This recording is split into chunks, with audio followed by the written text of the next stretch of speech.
Coming from dry or fresh socks, guy stalks us sunbathing, then does something disgusting to my dog.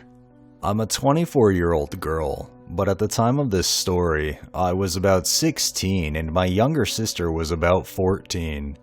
We were living in a pretty bad neighborhood, along with my mom. Just the three of us, as my four older brothers had moved away and my dad had passed away 3 years prior. The house we lived in was old and kind of in bad shape, but we kept it very clean and nice on the inside. It had its benefits though. It came with a huge backyard. I'm talking one full backyard, complete with a garage-sized tool shed that was totally dilapidated and abandoned, but we couldn't afford to tear down, and also held sentimental value right at the very edge of our short, metal fence, and on the other side of the fence was a large, unfenced plot of land that also belonged to us. We called it the back 40. Now, my mom is not mentally all there. She has the mental and emotional capacity of a 15-year-old girl, but she's so stunningly beautiful, few people notice. She was also a bleeding heart, meaning basically she was very trusting and wanted to save the world, while also not making very smart choices and honestly putting her tiny 4'11", 90-pound self in danger, as well as me and my sister, a lot. One of the people she constantly tried to save was her best friend Karen. Karen was your typical white trash, hardcore, drink a fifth of cheap vodka in the morning type of alcoholic.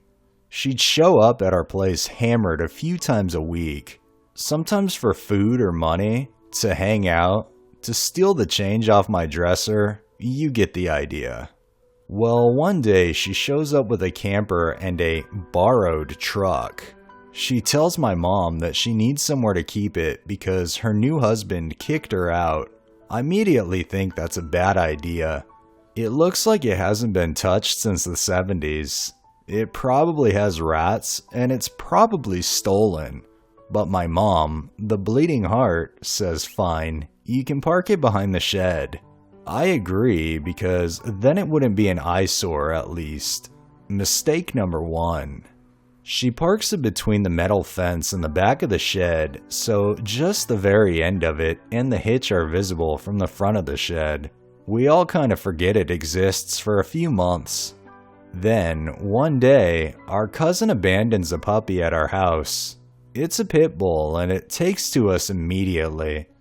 We love him unconditionally, and he loves us back just as hard. We don't even mind that he barks at anyone walking by or any new people in the house. He usually barks, sniffs, then loves them anyway.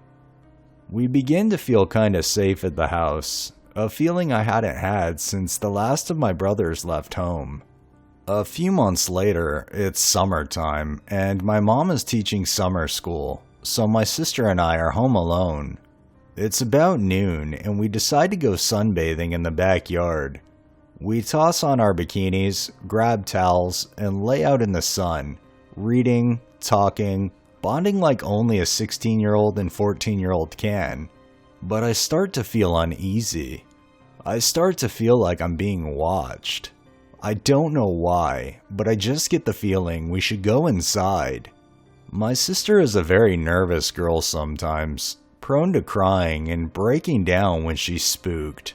She's the baby of 6 kids, can't blame her, and I don't want to alarm her in case it's nothing, so I just tell her I'm hungry and we should go inside.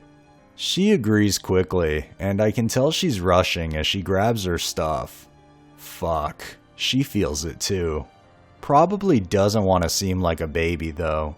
We basically run inside the house. Our kitchen is at the back of the house with a big window above the sink. We stare out of it. We can see the whole backyard. As soon as we're inside, my sister asks if I felt like I was being watched. I say yes.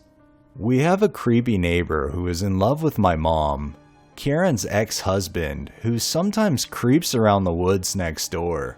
My sister says maybe it's him. Normally I'd agree, but I knew he was currently in jail for arson. I start to get freaked out, and then, out of the corner of my eye, I see a flash of a man near the old camper behind the fence. It's so far away, and he moved so quickly I didn't get a good look. My sister sees it too and freaks out. Our pit bull is too short to see out the window, so he sits calmly at our feet. My sister calls his name and, thinking quickly, lets him out the back door. He goes bounding out, catching the scent of an intruder. Our view is blocked by the shed, but we lock the back door and crack the window, and we watch and listen to him barking viciously. A man's voice saying something, then more barking and a struggle, and then nothing. We can't see what's going on, but we're freaking out. I tell my sister to find the house phone. She runs upstairs to look for it. I run around and lock the front door, double check the windows, and snap the back window shut. I still can't see my dog, and now I can't hear anything either. My heart is pounding. This kind of neighborhood, the cops take hours to come. I'm struck with the memory of calling 911 when my dad collapsed, before I knew he was dead, as soon as he hit the floor, as a massive heart attack, telling the operators my dad was dying. It took them an hour to show up. What could some man do to us in an hour? I'm so scared because, above all else, I love my sister. I grab a steak knife from the counter and hide the rest in the drawer. My sister comes bounding down the stairs, already on the phone, telling the operator what's going on. I tell her to go sit in the living room, to try to see if the neighbors are outside, maybe flag one down. All of a sudden, our dog comes bounding around the side of the shed, happy and calm. I can see the back door from the window, and I check to see if it's clear. It is. He reaches the back door the same time I do, and I let him in, slamming the door shut behind him. My sister comes running in, and we both examine the dog to see if he's been hurt.